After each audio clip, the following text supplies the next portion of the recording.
Hey everybody, it's Katrina and welcome back to my channel. So I am trying to start a new potential series on my channel called Monthly Reflections, and I just wanted it to be a place where I could talk openly and candidly with you all about what I've been up to the previous month, what's been going on in my mind, what I've been working on. And I took the reflection questions from the Passion Planner notebook, and then I decided just to answer them, and then that's how I'll kind of walk through the process. So I invite you all to use this as a time to reflect yourself if you want to. So hope you all enjoy, and hope this can be a way for you all to get to know me a little better, and I would love to get to know you more too. If you want to leave anything down in the comments, whether you relate to something, whether something helped you, or if you are going through something similar, please let me know. And yeah. Okay, so let's get started. The first question is, what was the most memorable part of this past month, and describe it? So I put here it was my allergy skin test, and I drew a little mind map. So the things that I wrote were that it was torture, miserable, that I had a better understanding of myself and my body, that it's okay to not be okay and to seek help and to seek answers. It doesn't make you weak. If anything, it'll help make you stronger. And I just felt so much gratitude for medicine, for science, for my mom who took me there and helped me. And I just felt that I needed more balance. So I'm gonna show some pictures here, but just a warning, if you do not want to look at hives or allergic reactions, I would skip to, I'll put a time frame here for when you should skip to, but I'm going to show some pictures because in preparing for the allergy skin test, you can't take antihistamines for 5 days, and I tried this twice and it was so hard, and I didn't realize just how reliant I was on the medicine because I've been taking it several times a week for years now. I've had allergies since I was a little kid, but I just kind of accepted it as part of my life without really questioning what I was allergic to. Anyway, it was unbearable. I had two of the worst reactions. It was all over my body from my scalp to my feet, and I was just feeling so helpless and miserable. So I went to take the allergy skin test 2 days in a row, and I found out a long list of things that I was allergic to, from food to environmental triggers, and I honestly felt good about finally having this list after almost 26 years, and especially with insurance ending at the end of the month, I am just trying to squeeze in like all the appointments that I can. So I actually went to see an ENT, a GI doctor for my acid reflux and all that this month, my allergy doctor, and I'm going to try to get my wisdom teeth out by the end of the month. So it's a hefty few months for me in terms of health-wise. So the next question is, what were the 3 biggest lessons you've learned this past month? The first lesson that I learned was that bad habits are hard to kick, but don't give up. I think I started this month really ambitious, right? I wanted to totally limit my phone screen time, and this has been something I've been working on for, almost a year. So I was trying to limit my screen time, limit my phone use, trying to stay away from foods that I know will make my body suffer and feel bad, to go outside more and enjoy the sun. And these sound so simple, right? I feel like they're not hard habits to incorporate into my lifestyle, yet I found myself failing at it. Maybe there would be one day I would do it, and then the next day I would just do the complete opposite. And I guess at the end of the month, I felt just so defeated and like I failed so hard at just these simple little tasks that I wanted to do. And it took me a while to finally accept and realize that bad habits are hard to kick. If they were easy, I wouldn't still be doing them. Instead of beating myself up for, 15 days of being on my phone more than I wanted to, I'm trying to look at it like, okay, well, there were 15 days where you didn't use your phone as much as you used to, so be proud of that. The next lesson that I learned was to accept my pacing and position, and to be kind to myself and my progress. And this is progress in all these different aspects of my life. It's okay to need 10 hours of sleep. It's okay if you're still using single waste items. It's okay to be scared to teach, to feel even further removed than you did several months ago, and to be scared of the job hunt. It's okay to feel unmotivated for the class you're taking. And it's okay to feel lazy and eat chips and do your bad habits sometimes. And lastly, my third lesson is to celebrate the progress, including the background work that has to be done in order for something to actually manifest. It takes a lot of background work, and I think a lot of times I'm not celebrating all of that as much as I should. I'm proud of myself for taking the initiative to go to all those doctors. Proud of myself for exercising more consistently and for exercising with my mom this month. For all the time I've spent researching, thinking, planning, revamping my entire media kit, which is like my social media resume, and emailing, pitching myself to companies in order to collaborate with them, and posting more content on Instagram. And I made my first video of 2021, which was really exciting. And so I'm just trying to celebrate all of that. And honestly, it wasn't until I wrote all of that out that I realized, hey, like there was actually a lot. So the next question is, review your planner for the past month and assess priorities. Are you happy with how you spent your time? And if not, what steps can you take to adjust? So the 4 priorities that I had in my mind for February, the first was to do a no buy for wardrobe. I didn't want to add anything to my wardrobe: clothes, accessories, shoes, and success. I did not buy anything, and I didn't feel the urge to buy anything. And I think I really helped myself doing this by unsubscribing to newsletters, unfollowing brands, and then just to really think to myself, like, why do I need clothes when I'm not even going out? Because I'm lucky enough to work from home right now, I feel even less of a desire and urge to buy new clothes and buy new things. So that's really helped me. And then low buy for other things. So the only one material thing that I bought this month was my Kosas blush that I have right now, but I don't know if you can see because of the lighting. This was a blush that I've been looking at for the past 2 years, and then it went on a 40% off discount, and then I had like a 10% off the first purchase. So I was really excited about it, and I like it, and I think it's so convenient to use, so I feel like I'll be using it all the way till the end. My second priority was to redefine my platform goals and content creating goals. So if you follow me on Instagram, you might have noticed that I'm posting a lot more, and I just used the past several months to think about, what do I want my social media to look like? What do I want the purpose to be? I think I still want to stay away from like a certain niche, but I do want to just talk a little bit more about my thoughts and my process in different parts of my life. I just want this platform, whether on Instagram or on YouTube, just to be a place where I can be true to myself and to all of you and just show you how I'm living my authentic and imperfect life, but I'm trying to be more intentional and conscious about my daily actions. And I hope that it can inspire or bring you joy. So I'm just hoping that with my content and with my platforms that I can continue being mindful and aligning myself with brands that have similar values and missions as I do. I wasn't always cognizant about who I was partnering with. You know, when I first started my channel, I was so excited whenever any brand would reach out, and I would do videos just for free products that I didn't even want. But now I just don't even feel the desire when brands email me, and so I've been finding a lot more joy in reaching out to brands that I feel like would match my lifestyle and also my values and mission. So I hope that you all can trust that if I am working with someone, if I'm sponsored by them, it's because so much work was poured in, and I'm so excited every time I do sponsorships. So I hope you all feel the same way and don't just think, oh damn, this girl is a sellout. I just hope that you all can trust that I am promoting products that work well for me and that I am happy to share with you. I think I have a few collaborations coming up that I get to share with you all. So stay tuned. So my next priority was, as you all already know, less screen time, more good sleep. I would always just go on my phone before I'm actually ready to wake up, and then it keeps me up with like a headache, my eyes hurt, and then it just leads me to have a really bad day. And so this is something I definitely want to work more on this month, and I set up a habit tracker for the first time. So I'm hoping that'll help me. I'm making it very clear to myself, like, do not take your phone when you're outside filming. Do not take your phone to shower. And I think removing myself from my phone is helping me kind of fight that urge to constantly check. I'm addicted to my phone. Okay, I get it. So my last priority was to get the most out of my PCC classes. So in early February, I finished my first community college course that I took this year. That was on political science, and now I'm taking an African American history course. Online learning, not really my thing.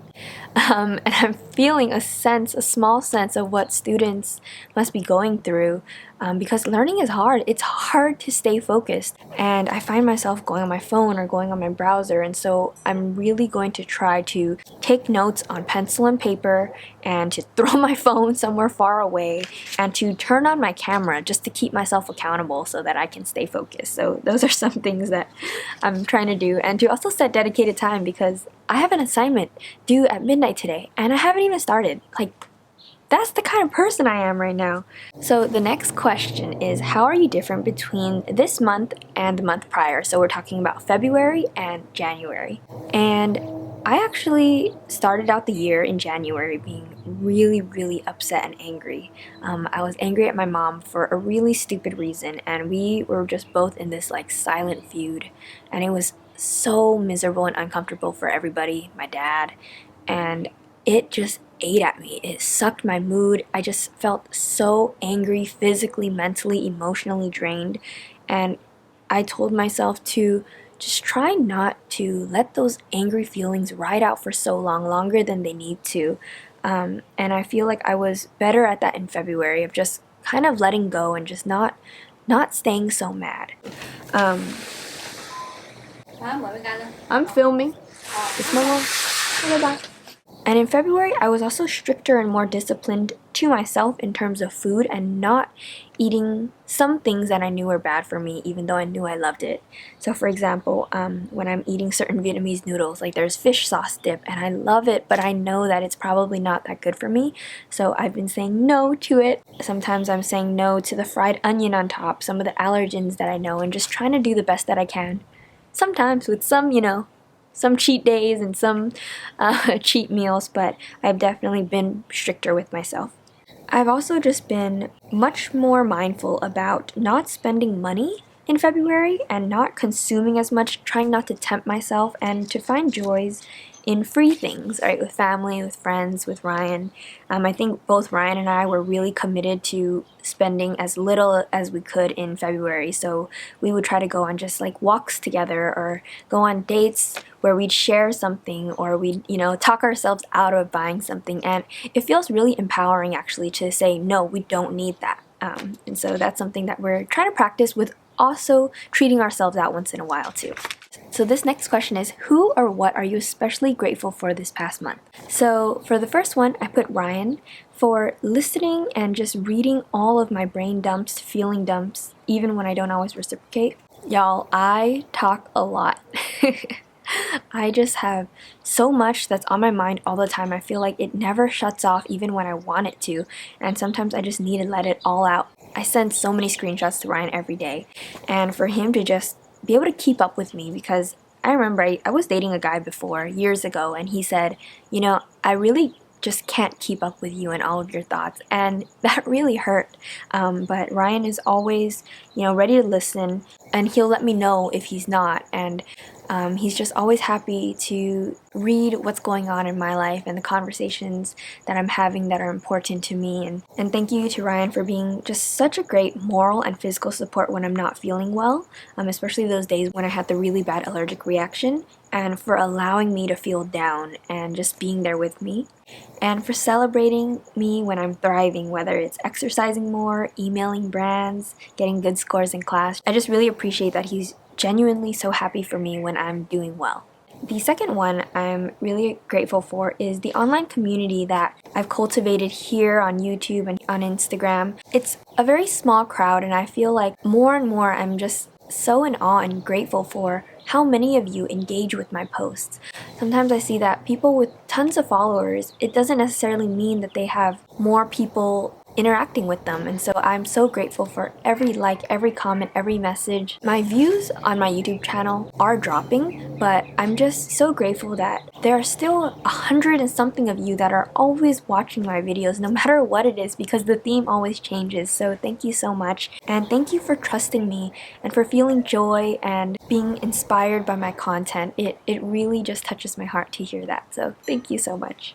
And lastly, I'm grateful for myself. Like I mentioned before, sometimes I feel like my mind is just so cluttered, but somehow I'm still able to pull pieces out of it and turn some of my visions into a reality. And I think sometimes I forget to be proud of myself for the time and energy that I pour into creating into my platforms, into Katrina, Stacie, something that's just a side hobby. And in my free time, I'm trying to better myself, trying to learn more, trying to create more, even if it's not conventional things that people are doing. I'm really grateful to myself for still chasing my dreams. The next question is, name 3 things you can improve on this month. Concrete action items. Alright, so now we're talking about March, and it's already March 5th today. I'm gonna say this so much, but less phone time. So again, habit tracker, not bringing it with me, charging it far away, having alarms. I'm hoping all that will help me.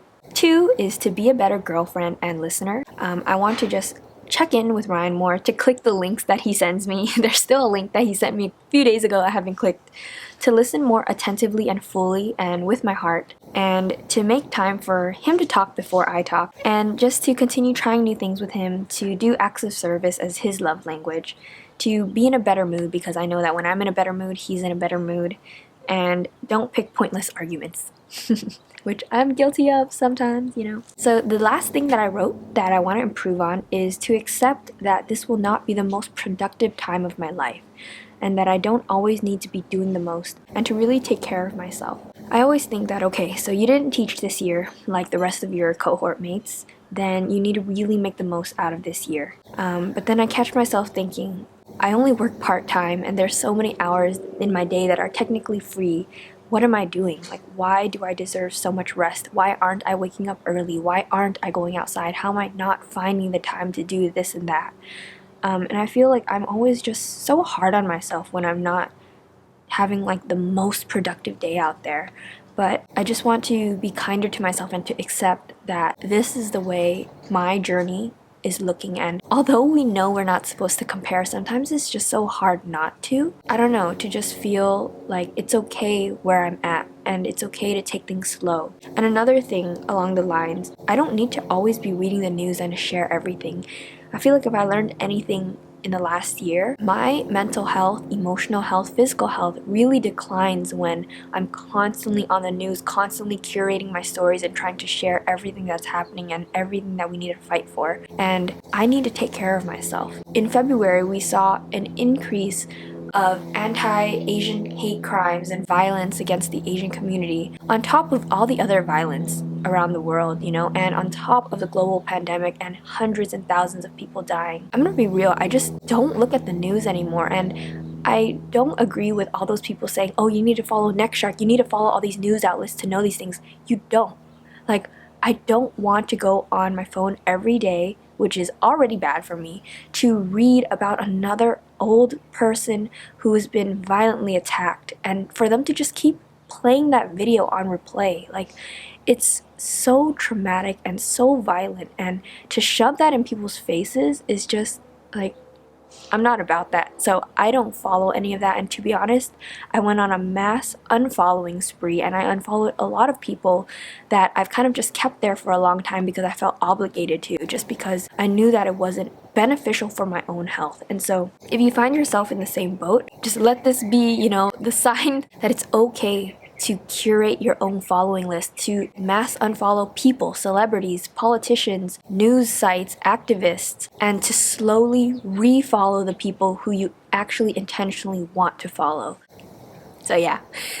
So anyway, the last question is, how did you feel about this month, 1 through 10? So for February, I initially thought, okay, it was a 7, but honestly, with more thought and reflection, I feel like it was actually a really important month to set the foundation for the year, because I feel like January just kind of came and went and I wasn't in a really good headspace. But I think February really was filled with a lot of mental work that was important and that I'll be carrying forward with me. So in the end, I will rate it an 8 or 8.5. So that is all for my February reflections. I hope you all enjoyed it, and please let me know what you thought in the comments below. I would love to hear anything that's on your mind. And I think these reflections are also really good for me to just get myself to reflect on the month as a whole, and to say things out loud, and to share, you know, deeper parts of myself with you all, and to be able to look back at it whenever I'd like. So thank you so much for watching, and I'll see you in the next one. Bye!